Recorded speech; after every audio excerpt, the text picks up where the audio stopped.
Supreme TV ప్రేక్షకులకు నమస్కారం. సాధారణంగా ఎవరైనా ఏదైనా ఒక యాక్టివిటీ చేయాలనుకుంటే ఆ సంస్థను రిజిస్ట్రేషన్ చేయించుకుంటారు. కొంతమంది రిజిస్ట్రేషన్ లేకుండానే యాక్టివిటీస్ చేస్తూ ఉంటారు. సంగీతము, సాహిత్యము, సేవ, వైద్యం ఇలాంటి చాలా రంగాలకు సంబంధించి చాలా సేవా సంస్థలు ఉంటూ ఉంటాయి. ఆంధ్రప్రదేశ్లో ఉంటాయి, తెలంగాణ రాష్ట్రంలో ఉంటాయి, కర్ణాటక రాష్ట్రంలో ఉంటాయి, పక్క రాష్ట్రాలు, చాలా రాష్ట్రాల్లో ఎక్కడికక్కడ ఇలాంటి సేవా సంస్థలు చాలా ఉంటాయి. అయితే భారతదేశంలో ముఖ్యమైన పట్టణంగా కేంద్ర బిందువుగా చెప్పుకునే ఢిల్లీ లాంటి నగరంలో ఒక వ్యవస్థను నెలకొల్పి దేశంలోని వివిధ రాష్ట్రాలకు తను అనుకున్న సేవలను విస్తరింపజేసి ఆయా రంగాల్లో సేవలు చేస్తూ ఉన్నటువంటి ఒక తెలుగు వారి గురించి మనం తెలుసుకోవాలని అనుకుంటే అత్యంత ప్రముఖంగా వినిపించే పేరు డాక్టర్ ఆదినారాయణ గారు. ఆదిలీలా ఫౌండేషన్ అనే ఒక వ్యవస్థను ఢిల్లీ స్థాయిలో నెలకొల్పి ఎప్పటికీ వందల సంఖ్యలో దేశ కాలమాన పరిస్థితులను బట్టి ఎక్కడ ఏ కార్యక్రమం చేస్తే ఎప్పుడు ఏది ఎవరికి అవసరమో అనే విషయాన్ని తెలుసుకొని మరి విశ్వవ్యాప్తంగా విస్తరించిన సేవా కార్యక్రమాలతో ముందుకు దూసుకుపోతూ ఉన్న డాక్టర్ ఆదినారాయణరావు గారు వారి సేవలకు సంబంధించిన విషయాలను సుప్రీం టీవీ ప్రేక్షకులకు తెలియజేయడం కోసం వారిని మన స్టూడియోకి ఆహ్వానించాం. నమస్కారం ఆదినారాయణ గారు. నమస్కారం సార్. ఆదిలీలా ఫౌండేషన్ అనే ఒక సంస్థను ప్రారంభించి మీరు విస్తృతంగా చేస్తున్నటువంటి సేవా కార్యక్రమాలకు సంబంధించి మన సుప్రీం టీవీ ప్రేక్షకులకు కాస్త వివరంగా చెప్తారా? తప్పకుండా. సుప్రీం టీవీ ప్రేక్షకులందరికీ మరి ఒకసారి నమస్కారములు. ఈరోజు శుభదినం. సార్తో కలిసి ఇక్కడికి ఆహ్వానించబడడం అది ఒక అమూల్యమైన విషయము. మేము శ్రీకాకుళం జిల్లాలో కొరసవాడ ప్రాంతంలో పుట్టి అంచెలంచెలుగా ఎదుగుతూ అంచెలంచెలుగా చదువుతూ ఢిల్లీ రాజధానిలో గత 38 సంవత్సరాలుగా ప్రవాసాంధ్రులుగా ఉంటున్నాం. ఎందువలనంటే నేను 1988లో యూపీఎస్సీలో సెలెక్ట్ అయ్యి మొదటగా కేంద్ర ప్రభుత్వంలో నాకు అపాయింట్మెంట్ ఆర్డర్ ఇచ్చారు. తర్వాత జాయిన్ అయ్యి ఫ్యామిలీతో ఢిల్లీ వెళ్ళిన తర్వాత కొన్ని సాధక బాధకాలు చూసాము, అనుభవించాము. అప్పుడు మనసులో ఉద్దేశం ఏంటంటే ఐక్యమత్యమే మహాబలం అనే సందర్భముగా అందరికీ కలుసుకోవాలనే ఒక ముఖ్య ఉద్దేశంతో తెలుగు ప్రజలు, తెలుగు వాళ్ళు ఎక్కడ ఉన్నా వాళ్ళకి ఫోన్ ద్వారా కానీ లేదా వాళ్ళ దగ్గరికి వెళ్ళి కానీ కలిసి మనం అందరం కలిస్తే బాగుంటుంది, మనందరము సమూహంగా ఉండేటప్పుడు కొన్ని సమస్యలు సులువుగా పరిష్కారం అవుతున్న ఉద్దేశంతో మొదటగా ఉగాది ఉత్సవాలు చేస్తూ కొంతమంది పెద్దలకు మన ఆనవాయితీ ప్రకారంగా పురస్కారం ఇవ్వడం జరిగింది. అంటే తెలుగు సంప్రదాయం ప్రకారంగా ఉగాది పర్వదినాన్ని ఆధారంగా చేసుకొని ఆ కార్యక్రమాలు మొదలుపెట్టాము. అయితే అప్పుడు కవి సమ్మేళనం చెయ్యాలి కానీ అయితే షడ్రుచులు సమ్మేళనం చేయాలి కానీ అదేమి లేకుండా పల్లెటూరులో ఉన్న గ్రామ చావడిలో ఒక పురోహితుడు వచ్చి ఆ సంవత్సరం యొక్క రాసులు బట్టి, నక్షత్రాలు బట్టి, మన కాలమాన వ్యవస్థ బట్టి మనకి మంచి ఏం జరుగుతుంది, చెడు ఏం జరుగుతుంది, జాగ్రత్తలు ఏం తీసుకోవాలి, ఎలాగ భవిష్యత్తు ఉండదని పల్లెటూరులో ఇప్పటికీ ఉంది. నేను చిన్నప్పుడు చూసేవాడిని. అది నా మనసులో ఉండడం వలన మనం తప్పకుండా ఉగాదితో చేస్తే మన తెలుగు సంవత్సరాది కాబట్టి బాగుండదని ఉద్దేశంతో స్టార్ట్ చేసాము. అప్పుడు అక్కడ ఉన్న పురోహితులు పిలిచి పంచాంగ శ్రవణం చేసాము. ఢిల్లీలో పంచాంగ శ్రవణం చేయించి ఉగాది పచ్చడి తయారు చేయించాం. అందరికీ పంచిపెట్టాం. తర్వాత ఉగాది పచ్చడితో ఏమి ఇవ్వాలని ఆలోచిస్తూ మనకేంటి, మనము శ్రీకాకుళం జిల్లా కానీ ఉత్తరాల్లో మనం సజ్జలు ఉంటాం. అవును. అక్కడే మనం పులిహార, మనం ఇక్కడ ఏమంటాం బూరెలు, వాళ్ళు అక్కడ అంటారు పూర్ణాలు. ఇవి తీసుకొని అందరిది తింటూ ఆ రోజు గడిపాము. అలా చేయడం వల్ల తెలుగు ప్రజలు ఒకతను మనకు వచ్చి ముందుగా చేస్తున్నాడు, మన కార్యక్రమాలు చేస్తున్నారు అంటే అంతకుముందు 4-5 వ్యవస్థలు ఉండేవి కానీ ఎక్కువగా సినిమాలకు ప్రాధాన్యత ఇచ్చేవి. ఈ సంస్కృతి గురించి చాలా తక్కువగా చూసేవారు. మనం ఎప్పుడైతే స్టార్ట్ చేసామో వాళ్ళు కూడా సినిమాలు చేస్తూ సంస్కృతి ఇలాంటి కార్యక్రమాలు కార్యక్రమాలు వాళ్ళు చేయడం మొదలు పెట్టారు. దీని తర్వాత ఉగాది తర్వాత అట్ల తద్ది, అట్ల తద్ది తర్వాత కార్తీక వన భోజనాలు, తర్వాత సంక్రాంతి సంబరాలు. ఇలాగ చేస్తూ చేస్తూ నేను ఒక ఆదిలీల ఫౌండేషన్ ద్వారానే కాకుండా మిగతా చాలా సంస్థల్లో వైస్ ప్రెసిడెంట్గా సెక్రటరీగా ట్రెజరర్గా ఎన్నో రకాలు చేసింది. వివిధ హోదాల్లో ఉంటూనే కార్యక్రమం చేస్తాను. అప్పుడు మా ఇంట్లో ఏదైనా ధనం మూలం మెదం బలం. ఎందుకంటే ప్రతిదీ ధనం కూడుకున్నది ఎవరికి అడుగుతామో ఎవరు ఇస్తారు. తర్వాతను మన తెలుగు వాళ్ళం అంటే ముందు చాలా ఎక్కువ ఆలోచిస్తాం, సంకుచితమైనటువంటి మనస్తత్వం కనుక. కాబట్టి మన దగ్గర డబ్బులు అయితే మనం ఎన్నో చేయలేము కదా అని ఉద్దేశించినప్పుడు అలా కొంతమంది మన ముందుకు వచ్చి సహాయం చేస్తూ అలా దినదినముగా అభివృద్ధి చెందుతూ సంవత్సరానికి కనీసం 10, 12, 14 కార్యక్రమాలు, బ్లడ్ డొనేషన్ క్యాంప్స్ కానీ, హెల్త్ క్యాంప్స్ కానీ, అయితే మన ఆంధ్ర రాష్ట్ర అవతరణ దినోత్సవం కానీ, లేకపోతే మన వేమన దినోత్సవం కానీ, గురదాడ అప్పారావు గారి సంగతి ఆ విధంగా చేసుకుంటూ, తర్వాత టంగుటూరి ప్రకాశం పంతులు గారి జన్మదినం చేసుకుంటూ అలా చాలా కార్యక్రమం చేస్తూ అదే సమయంలో మేము చేసిన కార్యక్రమం ఏంటంటే ఆంధ్ర భవనంలో చేసేవాళ్ళం. అండ్ ఇప్పుడు తెలంగాణ భవన్ ఉంది, ఆంధ్ర భవన్ ఉంది, ఒకే భవనాన్ని రెండుగా చేస్తున్నాము. బట్ అప్పుడు ఓన్లీ ఆంధ్రప్రదేశ్ భవన్. సో మన ఆంధ్ర రాష్ట్రంలో వచ్చిన వాళ్ళందరూ ఆంధ్ర భవన్లో ఉండడము, వాళ్ళు వివిధ ఆఫీసులకు వెళ్ళడము, తెలుగు వాళ్ళు ప్రస్తావించడం, మొట్టమొదటి నా పేరు అందులో వచ్చేది అనమాట. పలానా డాక్టర్ ఆదినారాయణ గారు చాలా చేస్తున్నారని, మంచి పనులు చేస్తున్నారు చెప్పుకోవడం.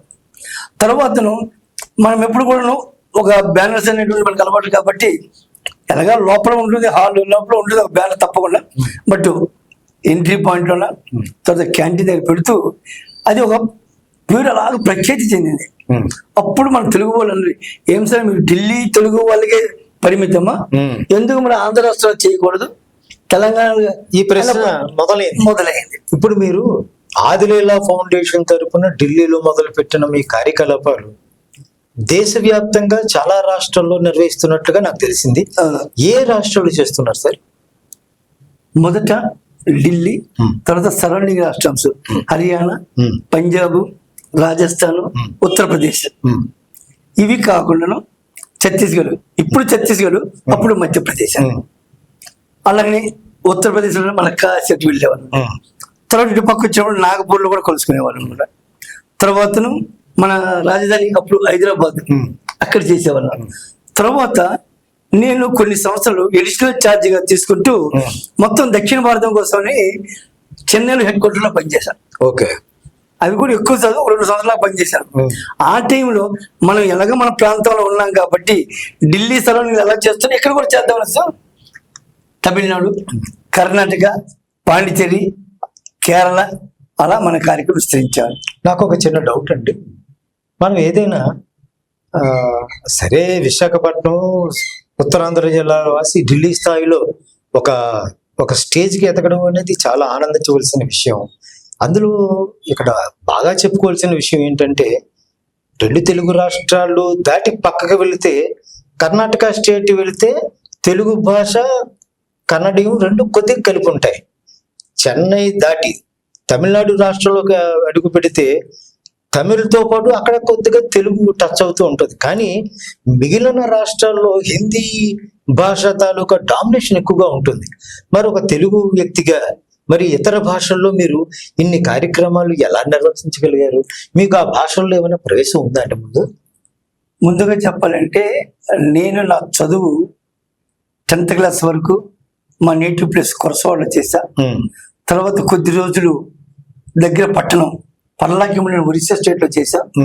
ఆ తర్వాత పాతపట్నం కాలేజ్ కొత్తగా స్టార్ట్ అయినప్పుడు నేను మొట్టమొదటి స్టూడెంట్ గా అక్కడ జాయిన్ అయ్యాను. ఎందుకంటే అక్కడ వచ్చిన ప్రిన్సిపల్ పడాల శ్రీనివాస మేషారు కొరసవాళ్ళు చదువుకున్నప్పుడు మా నేబర్, ఆయన హెడ్ మాస్టర్ గా ఉండేవాడు. ఫ్యామిలీ పరిచయం, తర్వాత మన వ్యవహారం శైలి, చదువు ఇవన్నీ చూస్తూ నువ్వు తప్పకుండా కాలేజీకి రావాలి, నువ్వు ఏదో ఒక రోజు అభివృద్ధి చెంది మన స్థాయికి వస్తావు, మంచి స్థాయికి వస్తావు, మన రాష్ట్రానికి నీకు తెస్తావు, పేరు తెస్తావు, అలాగే మీ కుటుంబానికి మంచి పేరు తెస్తావు అంటే ఆయన ఏ ఉద్యోగం చేశారో నాకు తెలియదు, బట్ చిన్నతనం ఉన్నా ఆ మాటలు ఆశీర్వాదంగా నిజమైపోయాయి. అలాగా ఆశీర్వాదం. అంటే మనము మాతృదేవోభవ, పితృదేవోభవ, ఆచార్య దేవోభవ, అదే దేవోలాగా ఒక్కొక్కరు అలాగా. అయితే మేము పుట్టిన వ్యవసాయము రంగంలో, వ్యాపార రంగంలో, మిల్లులో కూడా పని ఉండేవాళ్ళం.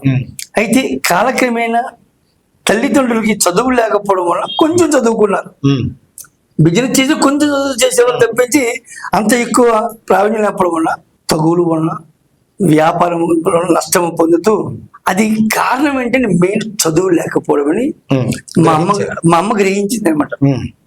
మా అమ్మ గ్రహిస్తూ మా అమ్మ నాన్నకి ఎప్పుడు అనుకునేవాళ్ళు, మన పిల్లవాడిని మనం బాగా చదివించాలి, మనకి లేకపోయినా వాడిని చదివించి పెద్దవాడిని చెయ్యాలి, మన కుటుంబాన్ని అభివృద్ధికి తీసుకురావాలి అని వాళ్ళు పడిన ఆ ఇబ్బందులు, ఆ తపన ఈరోజు నేను ఈ స్థితికి వచ్చానంటే వారి ఆశీర్వాదమే. తల్లిదండ్రుల ప్రశ్న ఏంటంటే, ఒక తెలుగు వారిగా ఉండి ఇతర రాష్ట్రాల్లో కార్యకలాపాలు ఆ భాషల్లో ఎలా చేయగలిగారు? నేను ఇంటర్మీడియట్ వరకు మన తెలుగు రాష్ట్రాలు చదువుకుంటూ నేను తమిళనాడులో నేను బీటెక్ చేశాను. తమిళనాడులో నేను 3 సంవత్సరాలు కూడా, అప్పుడు మాకు హాస్టల్ ఫెసిలిటీ లేదు, 2 సంవత్సరాలు కూడా బయట రూమ్మేట్స్ తో ఉంటూ వంట చేసుకుంటూ చదువుకునేవాళ్ళం. అలానే లోకల్ ఫ్రెండ్స్ మనకి చాలా ఎక్కువ మంది అయ్యారు. తమిళ నేర్చుకున్నాను, మనసులో ఒకటి ఏర్పడ్డది. తమిళనాడుని ఈ రోజు కూడా గర్వం చెప్పుకోవాలంటే వాళ్ళకున్నంత భాష ఐకమత్యము మన దేశంలో ఎక్కడ కనిపించదు. వారికి ఉన్న భాషాభిమానం ఇతర ఏ భాషల్లోనూ లేదండి, కనిపించదు. సపోజ్ మనం ముగ్గురు ఉన్నాం అనుకోండి, 4వ వ్యక్తి వేరే లాంగ్వేజ్ వస్తే మన ముగ్గురు వారి లాంగ్వేజ్ లో మాట్లాడతాం, మనం ఆటోమేటిక్ గా మనం చేంజ్ అయిపోతాం. తమిళనాడు ఏం చేస్తారు, మన ముగ్గురు ఎన్ని భాషల్లో మాట్లాడుకున్నా, ముగ్గురు తమిళ భాష మాట్లాడకపోతే ఎవరో ఒక తమిళ వచ్చారుకోండి, వాడు మనలో చేస్తే వాడు వెళ్ళిపోతారు. వాడుతారు అంత డిఫరెన్స్ అనమాట. అంత భాషా ప్రాముఖ్యత మనలో ఏంటంటే, మనం ప్రాంతాలుగా, కులాలుగా, లేకపోతే మతాలుగా అప్పుడే స్టార్ట్ అయింది. అలాగే పెరిగింది. నేను తమిళనాడులో చదవడం వల్ల, నేను తమిళ ఫ్రెండ్స్ తో వల్ల తమిళ నేర్చుకున్నాను. ఆ తర్వాత నేను ఉద్యోగరీత్యా ఢిల్లీ వెళ్ళిపోవడం, అక్కడ హిందీ వాళ్ళతో పరిచయం ఉంటూ హిందీ వాళ్ళతోనే మనం నివసిస్తూ ఆఫీసుల్లో కూడాను హిందీలో కొన్ని సమయంలో మనం డెసిషన్స్ కూడా ఇవ్వాలి.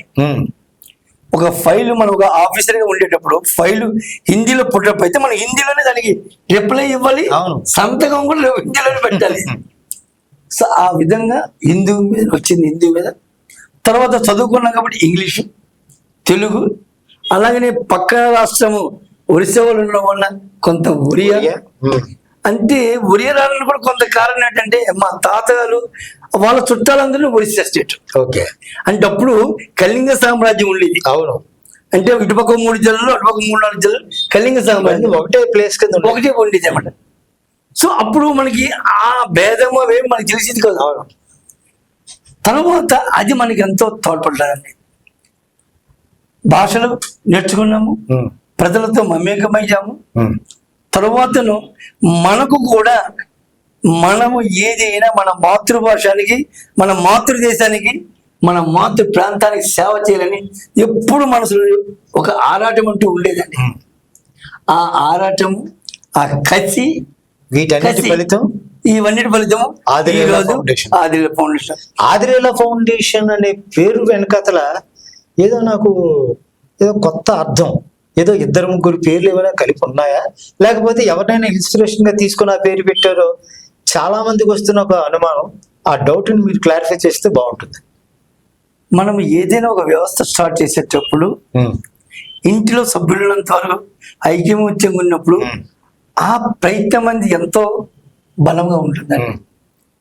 ఒకరోజు నేను ఎన్నో ఆదేశాలు పనిచేయడం వల్ల ఒక్కొక్కసారి రాత్రి 12-1 గంటలకు వచ్చేవాడిని, ఉదయం 7 ఎందుకు వెళ్ళిపోవాడిని. పిల్లలు రాను పెద్ద అవుతూ నాన్నగారు ఎలాగుంటే ఆరోగ్యం ఏమవుతుందో వాళ్ళకి ఒక భయం. తర్వాత ఎప్పుడు అమ్మ ఒక్కనే చేస్తున్నది కదా, అమ్మకి కష్టమైపోతుంది కదా, అది ఒక ఆలోచన. తర్వాత నాన్న ఎంతో చదువుకుంటే కూడా మన గురించి ఎక్కువ కేంద్రీకరించట్లేదని అదొక ఉద్దేశం కూడా ఉంటుంది. వాళ్ళు ఏం ఆలోచిస్తూ నాన్న అన్ని పెట్టి ఒక ఆదిలీల ఫౌండేషన్ అనేది ఒక డెవలప్ చేయొచ్చు కదా అన్నారు. ఆదిలీల ఫౌండేషన్ అనేది ఎప్పుడు అంటే మా ఇంటి పేరు సకల భక్తుల. మాకు ఈ రోజు కూడా అంటే భగవంతుడు అంటే మరి మిగతా పనులను పక్కన పెడతాం, భగవంతుడు ఇప్పుడు ఆరాధిస్తూ ఉంటాం. ఆది ఫస్ట్ లీల అంటే క్రియేషన్. భగవంతుడి క్రియేషన్ ఈ బ్రహ్మాండం సృష్టించబడింది. అలాగే marriage sir made in heaven. నా పేరు ఆదినారాయణ, నా భార్య పేరు లీలావతి. అనుకోకుండా కోయిన్సైడ్ అయింది. ఈ రెండు కలిపి ఆదిలీల ఫౌండేషన్ పెడితే బాగుంటుందని అది డిసైడ్ అయ్యాము. కొంతమంది డిస్కస్ చేస్తే దీనికి మించిన పేరు ఇంకోటి బాగుండదు, ఇదే పెట్టండి అన్న. ఎందుకు పెట్టాం అనేటువంటిది ఎందుకు అర్థం వచ్చింది, ఏమో వచ్చింది మాకు ఏం తెలీదు. అయినా ఒకటి ఆల్రెడీ స్టార్ట్ చేశాం. ఇప్పుడు ప్రతి వాళ్ళకు కూడా ఆదిలీలని ఎందుకు మిగలకి వచ్చింది అడుగుతారు అనమాట. నేను చెప్తాను ఇవే రెండు అర్థాలు నాకు తెలుసు, ఇంకో వేరే అర్థం తెలియదండి. బట్ ఒకటి, మనము పబ్లిక్ లో స్టాండ్ ఉండాలంటే కుటుంబ బలము ఎప్పుడైనా అవసరం. ఒక బ్యాక్ బలం అన్నిటికుండా మగవాడు ముందు వెళ్తున్నాడంటే వెనుక భార్య సపోర్ట్ ఉండాలి. అలాగే భార్య ముందు వెళ్తుంటే మగవాడు సపోర్ట్, వెనుక భర్త సపోర్ట్. ఇది లేకుండా నాకు తెలిసిన అనుభవంగా ఏమీ లేదండి.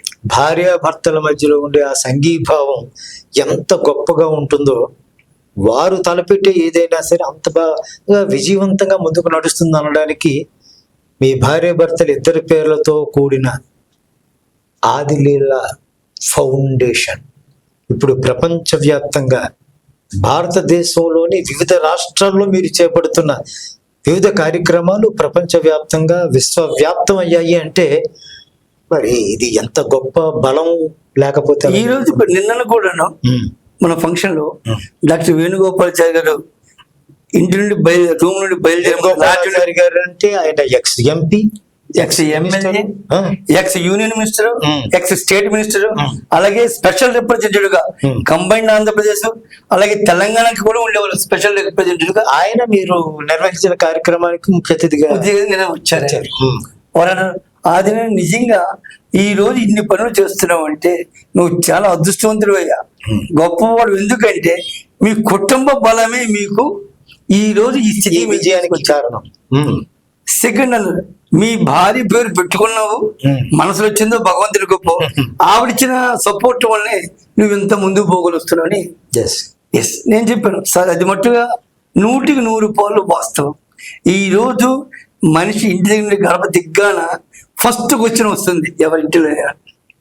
ఈ రోజు వాళ్ళు సపోర్ట్ ఇవ్వడం వల్లే కదా, ఒక డబ్బు సపోర్టే కదా, వాళ్ళు కూడా త్యాగం చేస్తున్నారు. అంతే, వారి జీవితంలో వాళ్ళు ఆమె కుటుంబ వ్యవస్థను ముందుకు నడిపిస్తుంటే మీరు సమాజ వ్యవస్థను మీరు నడిపిస్తున్నారు. మీరు నడిపించే ఈ సమాజ వ్యవస్థ ముందుకు వెళ్ళడానికి కుటుంబ వ్యవస్థ మమేకమై ఉన్న ఆమె సహకారం లేకపోతే ఎలా సాధ్యమయ్యేది? ఇది కాక మొదటి నుండి చదువు బయటకు ఉండడం వల్ల, అంటే నా బీటెక్ తమిళనాడులో, నా ఎంబీఏ ఢిల్లీలో, స్నేహితులు ఎక్కువ అవడం వల్ల, వాళ్ళ సెల్ఫ్ అందరి వల్ల ఈ రోజు ముందుకు పోతున్నాం. అది ఆదినారాయణ గారు, ఆదిలీల ఫౌండేషన్ తరపు నుంచి మీరు చేస్తున్న చాలా కార్యక్రమాలు చాలా రాష్ట్రాల్లో ఉన్నాయి. అయితే ఏ ఏ రాష్ట్రాల్లో ఏ ఏ కార్యక్రమాలు మీరు ఎక్కువగా నిర్వహిస్తున్నారు? ముఖ్యంగా ఢిల్లీలో, ఆంధ్రప్రదేశ్లో, తెలంగాణలో ప్రతి నెల 1-2 ప్రోగ్రామ్స్ తప్పకుండా జరుగుతాయి. ఎలాంటి కార్యక్రమం? అవి బ్లడ్ డొనేషన్ క్యాంప్స్ కానీ, హెల్త్ క్యాంప్స్ కానీ, సోషల్ అవేర్నెస్ క్యాంప్స్ కానీ, కల్చరల్ యాక్టివిటీస్ కానీ, తదితర మన కవి సమ్మేళనలు కానీ, సాహిత్య సంస్కృతి కార్యక్రమాలు కానీ, లేకపోతే సంస్కృతి మరియు టూరిజం కార్యక్రమాలు కానీ, కాన్ఫరెన్స్లు కానీ, లేకపోతే networking methodology to develop our self అని మనంతా మనం స్వయంగా అభివృద్ధి చెందాలంటే ఏం చేస్తే బాగుంటుందని ఒక 50 మందిని కూర్చొని పెట్టి ఒక 3 రోజులు 4 రోజులు అందరము కలిసిమెలిసి వెళ్తుంటే వాళ్ళలో ఉన్న ఆలోచనలు ఒకరికొకరు డిస్ట్రిబ్యూట్ చేసుకుంటూ కొత్త ఐడియాలను సృష్టిస్తూ ఆ విధంగా పంచుకుంటేనే కదా ఎక్కువగా ఆ విధంగా అన్ని రాష్ట్రాల్లో చేస్తున్నాం. అలాగే ఎడ్యుకేషన్ గా మేము ఆంధ్రప్రదేశ్లో 281 స్కూల్స్ ని దత్తత తీసుకున్నాం కరోనా ముందు. అదే సమయంలో కరోనా వచ్చింది కాబట్టి ఫండ్స్ ఎక్కువ రాకపోయినా మాకు చేతనైనంత వరకు వీలైనంత మేము మీరు చేస్తున్నారు. చేసాము.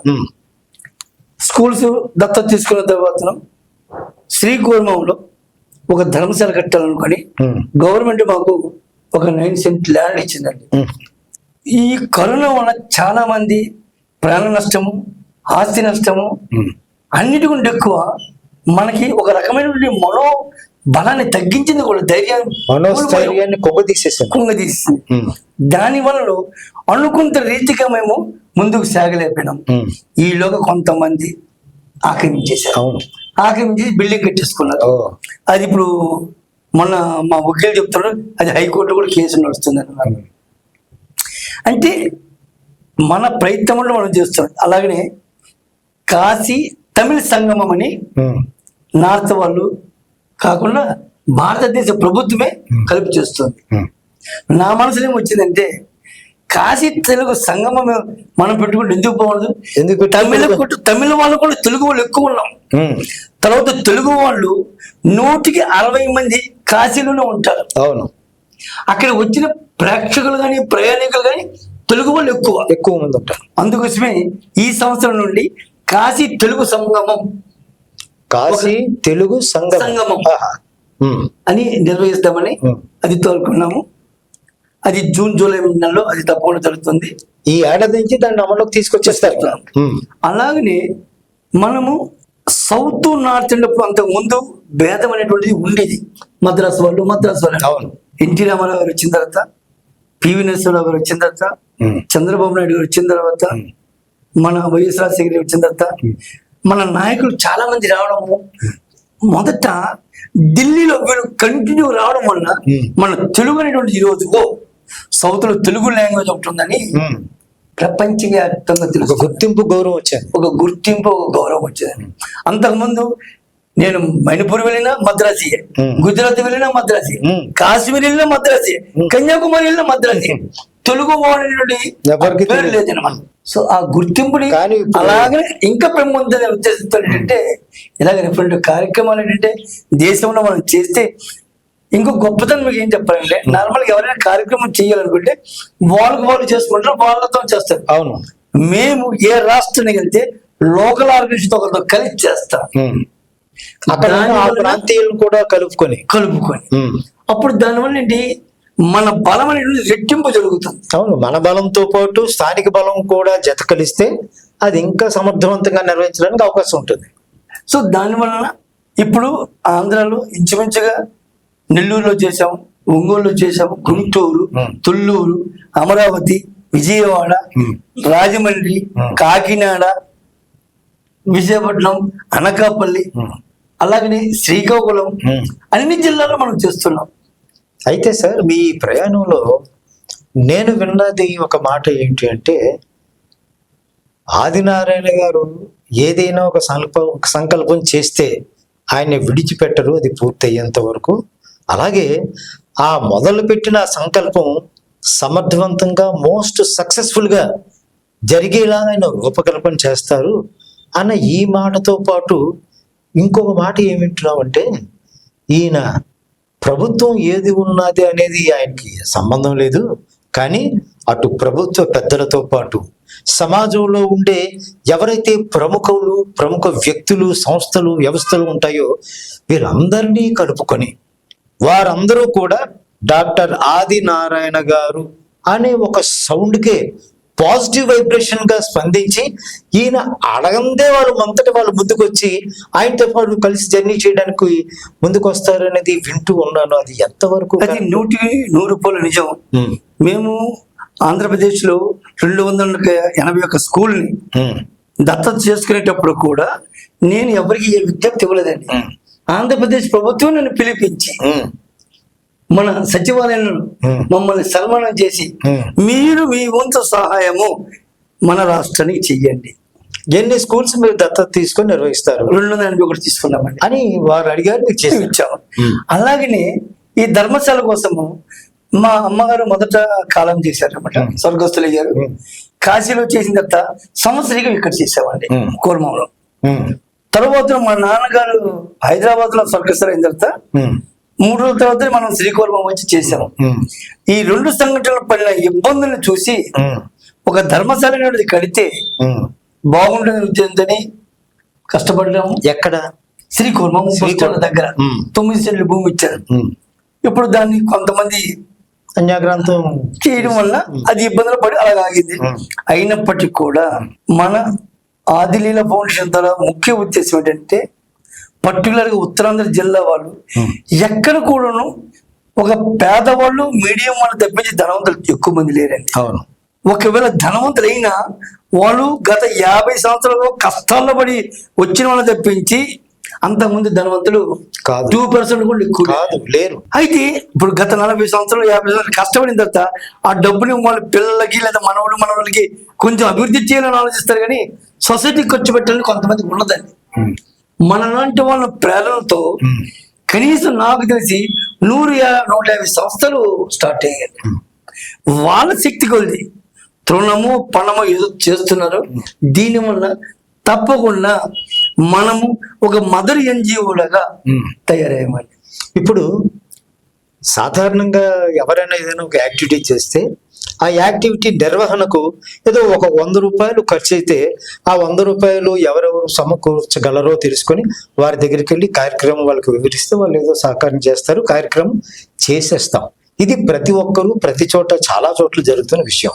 అయితే మీరు నిర్వహించే కార్యక్రమాల్ని స్ఫూర్తిగా తీసుకొని ఎవరికి వాళ్ళు వేరు వేరు చోట్ల వారున్న ప్రాంతాల్లో అలాంటి వ్యవస్థలని ప్రారంభించి కొనసాగించేలా మీరు చేస్తున్నారు అనేది నేను విన్న మరొక మాట. వాటి గురించి కొద్దిగా చెప్పండి. మేము వివిధ ప్రాంతాల్లో చేయడం వల్ల ఢిల్లీ వారు వచ్చి మన ఊర్లో చేయగలిగింది మనము మన ఊర్లో ఉండి ఎందుకు చేయలేము, వాళ్ళకి ఒక ఆత్మవిమర్శ కలిగింది. కలిగి వాళ్ళు 100 చేస్తే మనం ఒక 2 చేయలేమా, 4 చేయలేమా? అవును. తర్వాత మేము అందరికి చెప్తాం ఏంటంటే గవర్నమెంట్ ఇస్తుంది లేదా ప్రజలు సాయం చేస్తారు, ఆ డబ్బులతోనే మనం కార్యక్రమం చేస్తామంటే ఏ కార్యక్రమం చేయలేము. అవసరం వచ్చినప్పుడల్లా భగవంతుని కృపలో మనకి జోబిలో ఎంతైతే అంత ముందు కొంత డబ్బులు తీసి ఖర్చు పెట్టడమే దానికున్న పురుషార్థం మరొకటి లేదండి. అందుకోసమే ఈరోజు ఇంత వ్యవస్థ నడుస్తుంటే ఎవరి సహాయ సహకారాలు అందకుండా ముందుకు పోలేము. అయినప్పుడు కూడా మా వంతు సహాయంగా మా పిల్లలు మాకు డబ్బులు ఇస్తున్నారు, మా భార్య నాకు ఇస్తుంది, నా పెన్షన్ నేను తీస్తున్నాము. అలాగే చుట్టాలు బంధువులు స్నేహితులు అందరూ కలవడం వల్లే ఈరోజు ఇలాగే ఈ కార్యక్రమం ముందుకు సాగుతుంది. దేశవ్యాప్తంగా ఆదిలీల ఫౌండేషన్ చేస్తున్న చాలా కార్యకలాపాలకు పెద్ద మొత్తంలో ఖర్చు అవుతుంది. ఇంత పెద్ద మొత్తంలో ఖర్చు అవుతున్న ఈ కార్యకలాపాలకు మరి డాక్టర్ ఆదినారాయణరావు గారి దగ్గర ఎంత వెనక ఉంది, అందులో నుంచి ఆయన ఎంత తీస్తున్నారు, ఎంత పెద్ద ఎత్తున ఖర్చు పెడుతున్నారు. అమ్మో, ఈయన బయటికి సింపుల్ గా కనిపిస్తారు కానీ ఈయన వెనకాతలు చాలా కొండంత ధనం ఉండే ఉంటుంది, లేకపోతే ఇవన్నీ ఈయన ఎలా చేస్తారు? ఎలాంటి తలంపు, ఎలాంటి ప్రశ్నలు వాళ్ళు మాట్లాడుకుంటున్నవి చాలా వరకు నా చెవిని కూడా పడుతున్నాయి. మరి మీ వెనకాతల ఉన్న స్థిర చర ఆస్తులు, అందులో నుంచి మీరు ఎంత వెచ్చిస్తున్నారు, ఏమి ఎవరికి తెలియకపోయినా వాళ్ళ మధ్యన జరుగుతున్న చర్చ, వీటికి ఒక ముగింపు, వారికి ఒక సమాధానం స్వయంగా డాక్టర్ ఆదినారాయణరావు గారే చెప్పాలంటే చాలా చిన్నదండి. మీకు ముందే చెప్పిన ఒకటి ఐక్యమత్యమే మహాబలం. రెండోది, మీరు గుప్పిట్లో ఇలాగ పెట్టుకుని ఉన్నారనుకోండి, ప్రతి వాళ్ళకి డౌట్ వస్తుంది. ఇది గుప్పిట్లో ఏముంది, డైమండ్ ఉందా, బంగారం ఉందా, డబ్బు ఉందా, ఏముంది? ఏమీ లేదు, మంత్రమా తంత్రమా. అది మీరు ఓపెన్ చేశారనుకోండి అందరికీ తెలుస్తుంది. ఈరోజు మా ధైర్యం, మా సాహసం, మా ఉబ్బసమే దగ్గులో అనుకుంటూ ఎక్కడ దొరికితే అక్కడ ఆ ఏరియాలో మీరే ఖర్చు పెట్టండి, మేము వినుకున్నాం. మీరు ఏదైతే ఖర్చు పెట్టారో మాకు ఇవ్వండి, మేము మా ఉంది మేము సాయం చేస్తాం. అలాగే చేయడం వల్లనే ఈరోజు ఇన్ని కార్యక్రమాలు కలుస్తుంది. పారదర్శకత, ట్రాన్స్పరెన్సీ. ఈరోజు కూడా మా ఫౌండేషన్ అకౌంట్ లో రూపాయి మేము క్యాష్ వేయలేదు, రూపాయి క్యాష్ తీయలేదండి. ఉంటే కదా తీయడానికి. అందుకోసమే ఎంత ఉన్నా ఏదో అకౌంట్స్ లో నడుస్తుంది.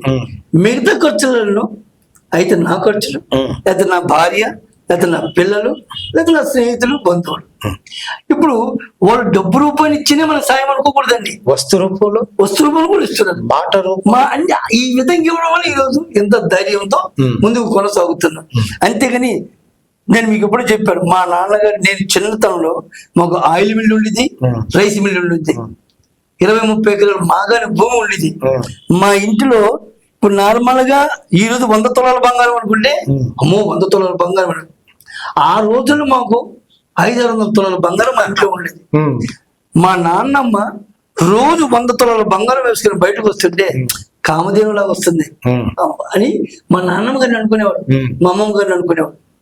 ఆ రోజుల్లో అంటే ఒక 75-80 సంవత్సరాల క్రితము ఈ రోజు కూడా ఆ ఇల్లు ఉంది.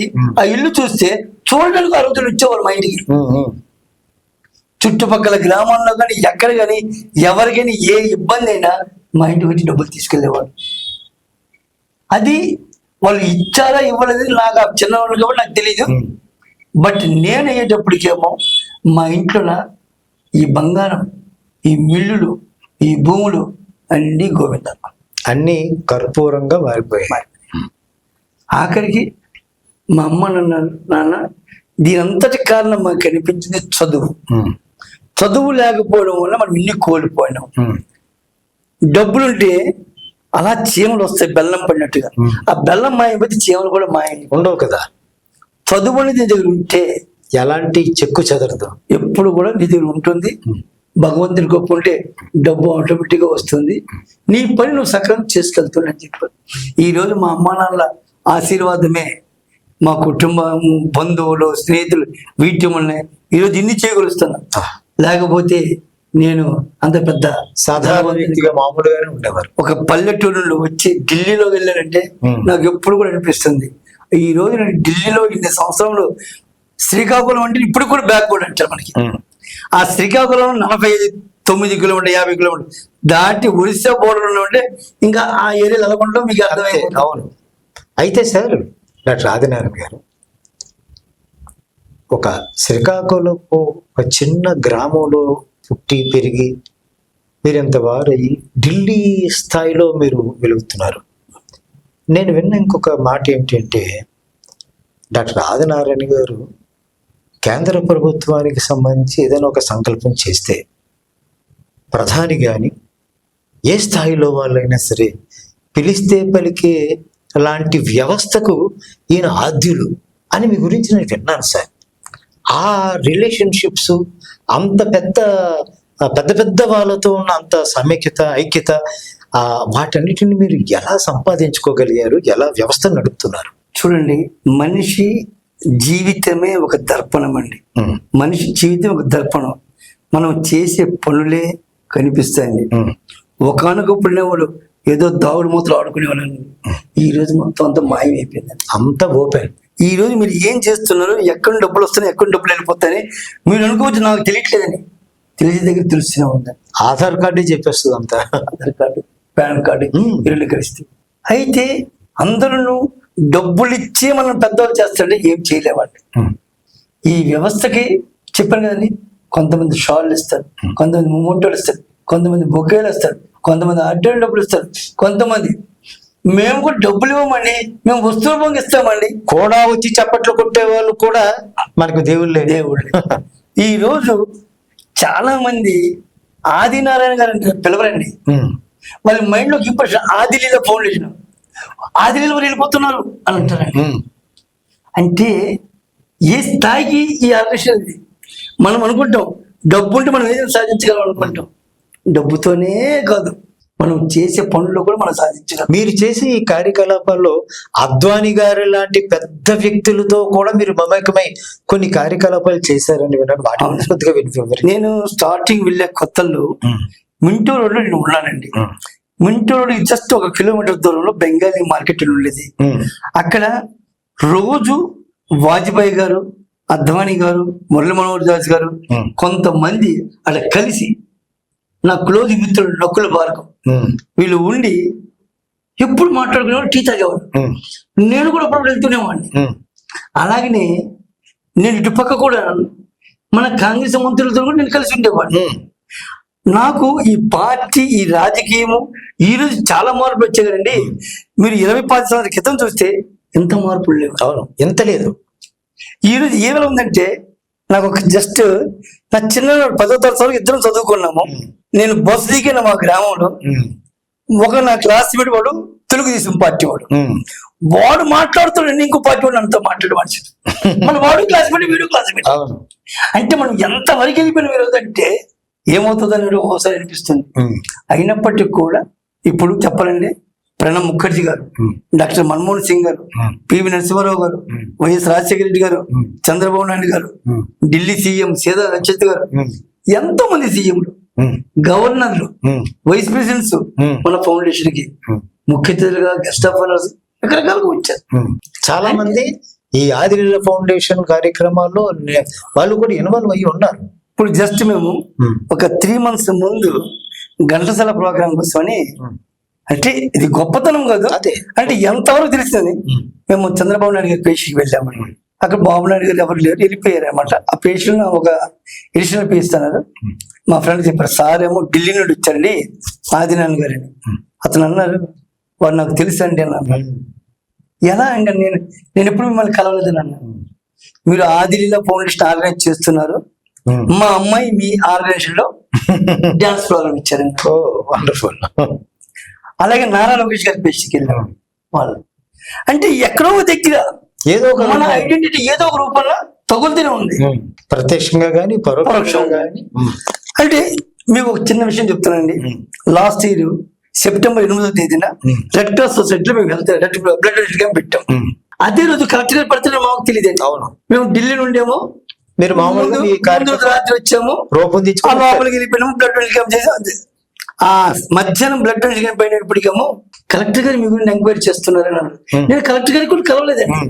ఏంటి రెడ్ క్రాస్ సొసైటీ దినం రోజు ఢిల్లీ నుండి వైజాగ్ వచ్చి మన రక్తదాన శిబిర కార్యాలయంలో వాళ్ళు చేశారంటే ఎంతకున్న గొప్పతనం మనకి ఏం కావాలని కలెక్టర్ గారు ప్రెస్ నోట్లు విజ్ఞప్తి చేశారు.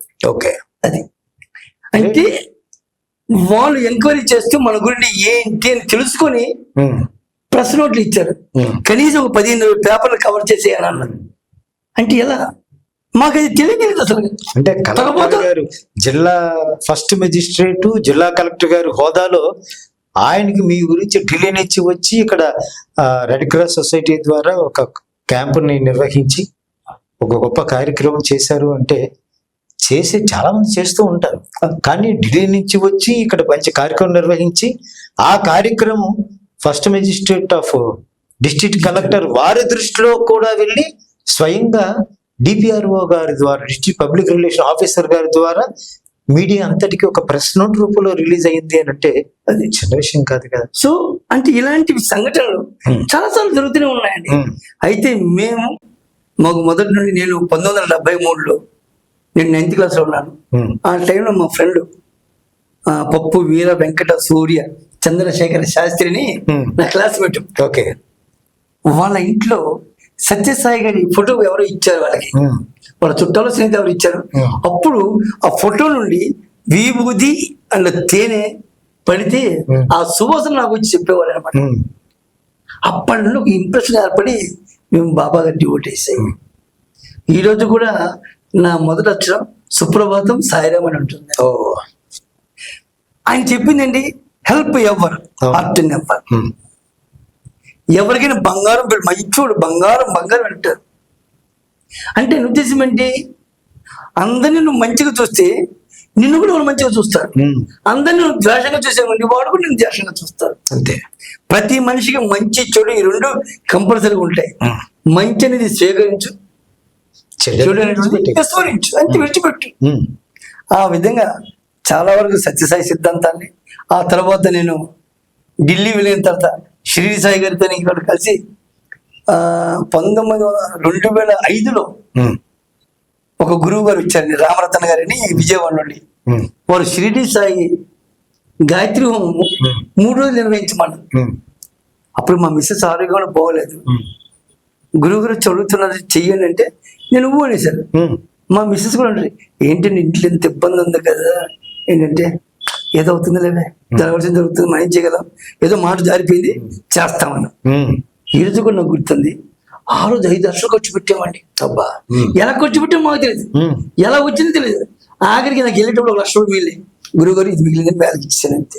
సంకల్పం అంతా అంటే అతను వచ్చారు, నువ్వు చేయగలవని చెప్పారు, నేను చేశారు అంతే. 3 రోజులు దిగ్విజయం జరిగిందండి. ముందు రోజు నేను నిదర్శనం గురువు గారికి వచ్చేది, ఈ రోజు ఈ మనిషి రూపంలో పనులు వస్తున్నారు, ఈ కుక్క రూపంలో పనులు వస్తారు, అలాగే వచ్చారండి. మా మిస్సెస్ ఆరోగ్యం కొంచెం సివియర్ గా ఉంది ఆఖరి రోజుల్లోన. నేను భయపడుతున్నాను. సాయినాథుడమ్మా, నువ్వు నీ సత్యసాయి షిరిడి సాయి అంతా ఒకటే, ఆయన చూసుకుంటున్నాను. ఆ తెల్లవాడిన మా ఇంట్లో దేవుడి గదిలో పూజ చేయకముందే దీపం వెలుగుందండి. మా మిస్సెస్ గడిగాను, పిల్లలు అప్పుడు చదువుతున్నారు, వాళ్ళు కూడా స్కూల్కి వెళ్ళిపోయారు, వాళ్ళకి అడిగా తెలియదు, నన్ను దండం పెట్టుకుని నేను వెళ్ళిపోయినా ఉన్నాను. మిస్సెస్ నేను ఎంతవరకు లేదు, బయట నేను పడుకున్నాను కదండి, మంచమే నేను ఎక్కడ లెక్కలండి, స్నానం కూడా తిరిగేలా చేస్తాను. అంటే ఏంటంటే ఎప్పుడు కూడా నాకు అనిపిస్తుంది ఏంటంటే ఈరోజు ఇన్ని చేస్తున్నామంటే దైవ శక్తియే నన్ను చేయిస్తున్నారు, దైవ లీలే నడిపిస్తుంది అంతే. ఆది లీలని ఎవరంటే ఇది ఆది లీల కదా, దైవ లీల అంటే వాళ్ళు చేస్తున్నారు. లేకపోతే ఈ వయసులో కూడా మేము పరిగెడుతున్నాం అంటే ఎలా పరిగెడుతున్నాం అంతే, సంకల్ప బలం. సో ఆ విధంగా ఆ భగవంతుని కృప ఎప్పుడు ఎల్లవేళలు ఉండాలని కోరుకుంటూ ఇంకా మరిన్ని సేవా కార్యక్రమాలు చేయాలి మీరు చేస్తారు.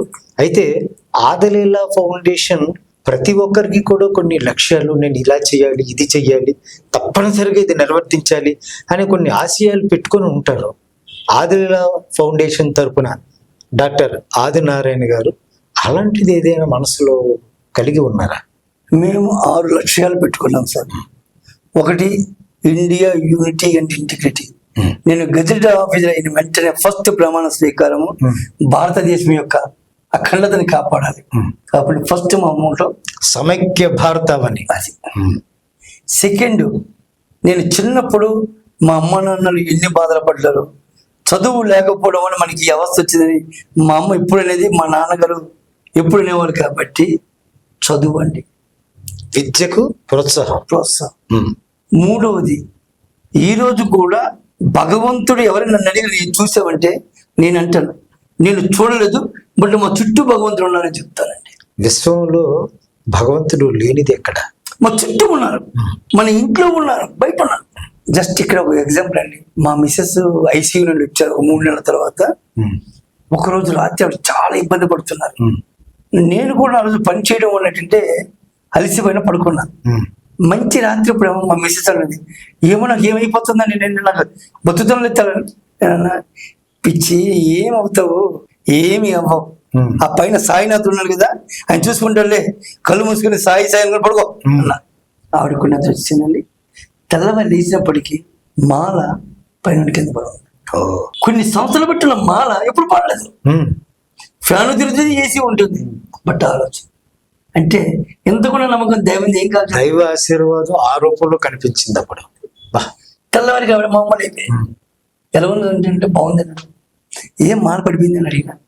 నాకు తెలియదండి, నాకు తెలియదు, తనకు తెలియదు, పిల్లలతో చదువుతున్నాను, ఇంట్లో ఎవరు తెలియదు, ఇంట్లో ఎవరు లేరు, తలుపులు తాళాలు వేస్తున్నాయి, మరి ఎప్పుడు ఫ్యాన్ వేస్తుంది, మాల ఎప్పుడు పడింది, ఆ రోజు పడలేదంటే భగవంతుడి ఆశీర్వాదం ఆ విధంగా ఆమెకు అందింది. అప్పుడు అంటే నేను అంటానంటే మనము ఏ మా గురువు గారు చెప్పేవారు అనమాట, యద్భావం తద్భవతి, యద్భావం తద్భవతి. మనం ఏది చేయాలని అనుకుంటూ భగవంతునికి మనం కోరుతామో భగవంతుడు మనకి అది ఆశీర్వదిస్తాడు.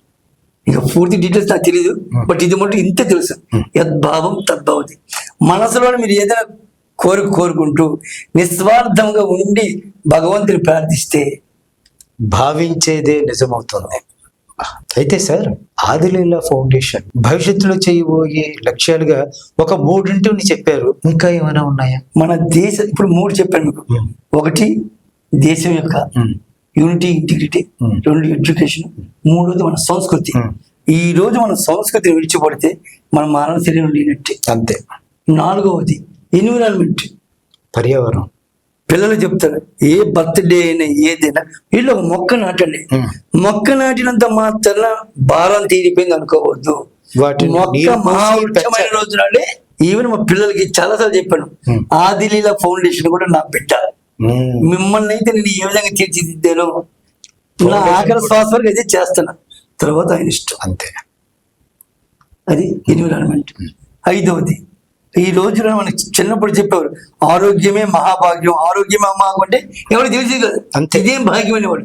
ఈ రోజు మనకు తెలుస్తుంది, డబ్బుల కోసమని ఆరోగ్యం పాడు చేసుకొని కష్టపడతాం, అవును. తర్వాత ఆరోగ్యం బాగు చేసుకుని ఆ డబ్బులతో మనం బాగు చేసుకుంటాం. అవును. మరి అక్కడ ఎక్కడ విలువ ఉందండి? సో ఆరోగ్యాన్ని ఎంతగా పరిరక్షించుకుంటే అంత బాగుంది, ఐశ్వర్యం సంపాదించ లెక్క. అందుకోసమే తరచుగా మెడికల్ క్యాంపులు, హాస్పిటల్లో ఉన్న వాళ్ళకి సాయం చేయడం, వైద్య సహాయం చేయడం, డాక్టర్ సంప్రదింపులకి ఒకరినొకరు కలపడం, ఇలాంటి వ్యవస్థ నడుపుతున్నారు. జస్ట్ ఒకసారి ఒక 15 సంవత్సరాలు అవుతుందండి, చలికాలంలో ఒక తెలుగు అతను రాజమండ్రిలో వచ్చాడండి. డబ్బు ఉంది, హాస్పిటల్లో ట్రీట్మెంట్ చేయించాలి. ఆల్ ఇండియా మెడికల్కి వెళ్ళారు, బాగు చేయించుకుంటాం చెప్పి నేను డాక్టర్స్ రిఫరెన్స్ ఇచ్చాను. ఆ డాక్టర్స్ రిఫరెన్స్ ఇస్తే డాక్టర్ గారు ఏమన్నారు, రేపు మార్నింగ్ వీళ్ళకి బైపాస్ సర్జరీ చేయాలి, ఇంజరీ 15-20 years అవుతుంది, బైపాస్ సర్జరీ చేయాలి, 1,10,000 రూపాయలు జమ చేయండి bank account. Hospital bank account లో డబ్బులు కట్టిన తర్వాతే సర్జరీ చేస్తాం. అంతే. అప్పటికి 3 అంత అయిపోయింది. ఆ రోజులు బ్యాంక్ అంటే 3 గంటలు అంతే. వాళ్ళు పరిగెత్తుకుంటే ఏదో ఏదో తెలుసుకొని ఆంధ్రభవన్కి ఇచ్చారు. ఆంధ్రభవన్ కూడా ఏం తెలియదు, బట్ నేను సేవలు చేస్తానని వాళ్ళకి తెలిసింది. అతను నా దగ్గర పంపించాను. నా దగ్గరికి వస్తే పాపం ఆకలితో ఉన్నాడు, చెమటలు గారిపోతున్నాడు. నా గది ఏసీ రూమ్ అండి. ఏసీ రూమ్ కూడా చెమటలు వస్తుంటే ముందు నీళ్ళు ఇచ్చాను తాగన్నాను. భోజనం చేస్తుంటే భోజనం లేదన్నది. మాకు ఇమీడియట్ సమోసాలు దొరుకుతాయండి, అవి ఇచ్చాను. టీ ఇచ్చాను తాగన్నాను. ఇప్పుడు చెప్పండి మీ సమస్య ఏంటని. సరే ఇలా నా పిల్లకి ఆడపిల్ల ఒకే కూతురండి, ఆ అమ్మాయికి గుండెలు ఏదో కన్నం ఉందట, అది హార్ట్ సర్జరీ చెయ్యాలట, డాక్టర్ గారు 1,10,000 కట్టాలన్నారు. ఇప్పుడు అకౌంట్ జమ చేయడానికి డబ్బులు చేస్తే బ్యాంక్ టైం అయిపోయింది అన్నాను. అప్పుడు బ్యాంకులో డీజీఎం నాకు ఫ్రెండ్ ఉండేవాడు ఆంధ్ర బ్యాంక్ లో, గుప్తా గారని. ఆయన ఫోన్ చేశారు, ఏం బాధపడకు, మా బ్రాంచ్ ఒకటి కొత్త ఈ మధ్యగా స్టార్ట్ చేసాం జనకపూర్లో, అది సాయంకాలం 6 గంటల వరకు ఉంటుంది, నాదే డబ్బు పంపించాను. సరే డబ్బు ఇప్పుడు పంపిస్తే ఇప్పుడు ఆల్రెడీ 5:30 అయిపోయింది, ఆ డబ్బు తెచ్చి షాప్ ఎత్తింది, ఏం పర్వాలేదు, ఆ డబ్బు అతను నా దగ్గర పంపించాలి. ఈలో నేను బ్యాంక్ నుండి అక్కడ ఆయన అకౌంట్ ట్రాన్స్ఫర్ చేస్తా, అక్కడ మేనేజ్ అకౌంట్కి, మేనేజ్ అకౌంట్ డ్రాఫ్ట్ తీసి అయితే అకౌంట్ ట్రాన్స్ఫర్ ఆల్ మెడికల్ పెడతాను. క్షణాల్లోన 45 నిమిషాలు జరిగిపోయిందండి. Very good. అప్పుడు ఆ డ్రాఫ్ట్ తీసుకోవడానికి ఆయన జనకపురి వెళ్ళాలి. అప్పుడు అక్కడ నుండి ఆటోలో పంపించాం. అప్పుడు ఈ మెట్రో వ్యవస్థ లేదండి, ఆటోలో వెళ్ళాం. ఆటోలో వెళ్ళినప్పుడు 7 అయిపోయింది. బ్యాంకులో చెప్పి డబ్బు ఆల్రెడీ మీ అకౌంట్లో జమ అయిపోయింది, దీని దగ్గర స్లిప్ అని మీరు పెట్టుకోండి, మీరు హాస్పిటల్ ఇవ్వండి. అప్పుడు చలికాలం డిసెంబర్ నెల, చలి ఉడిగిపోతాను మేడం. వీడేమో తెలుగు వాడు కదా, ఆఫ్ చొక్కా వేసుకోండి. అప్పుడు ఆ బ్రాంచ్ మీద చూడండి, భగవంతుడు ఇవ్వాలంటే ఏది నమ్మగలడు, ఎలాగైనా ఇస్తారు. అతను కోట్ వేసుకున్నాడు, ఆ కోట్ తీసి ఈ కోట్ వేసుకుని చచ్చిపోతాను అని ఆ కోట్ ఇచ్చాడు. ఇచ్చి ప్యూన్కి చెప్పి ఒక టిఫిన్ పొట్ల కట్టించాడు. కట్టించి ఈ టిఫిన్ పొట్లం పట్టుకొని ఆటో తెప్పిస్తాను, ఆటో వెళ్ళిపోయి అల్లిని మెడికల్కి వెళ్ళిపోయినాను. అల్లిని మెడికల్ వెళ్ళిపోయినాడు. చాలా సంవత్సరాలు ఫోన్ వచ్చింది, నా బిడ్డ బాగున్నది, పెళ్లి చేసాము, పిల్లలని. అంటే ఇవన్నీ మనం చేయించామంటే మనం గొప్పతనం కాదండి, భగవంతుడు మనలో ఒక మాధ్యమం వాడుకున్నాడు అంతే. మీ రూపంలో ఎదుటివాడికి ఆ సాయం అందేలా చేస్తున్నాడు అంతే. అంటే మాకు చాలా చాలా కష్ట పరిస్థితులప్పుడు కూడా భగవంతుడు చాలా కావాలి. అందుకోసం ఈ రోజు కూడా నేను ఏమి చేసినా ఆయన చేయిస్తున్నాడు. ఓకే, ఎవరు ఎక్కడ చూడలేదు మనం భగవంతుని, బట్ ఆ పవర్ మనల్ని ఆ పవరే నడిపిస్తుంది.